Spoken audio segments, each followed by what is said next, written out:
müstakil yol açın. Buyurun şöyle. Sağ sol tarafta lezzet mamacı. Hem müstakillik hem Kurban Bayramını doğma Qarabağ torpağında siz qeyd edirsiniz. Böyük xoşbəxtlikdir. Bu münasibətlə sizi ürəkdən təbrik edirəm. Sağ olun, var olun. Uzun fasilədən sonra doğma vətənə qayıtmaq böyük xoşbəxtlikdir. Bizim için şərəf. Bəli. Və burada sizin üçün gözəl şərait yaradılıb.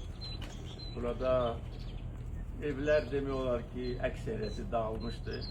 Onların 17'si hazırdır. 20'si də ikinci mərhələdə hazır olacaq. Və ondan sonra da evlər tikiləcək. Burada qonşuluqda da iş gedir. Kiçik Qala Dərəsi, Turşsu, Sarıbaba, Laçın da yaxındır, Şuşa da yaxındır. İndi yeni yol da çəkilir və gediş-gəliş də daha rahat olacaq.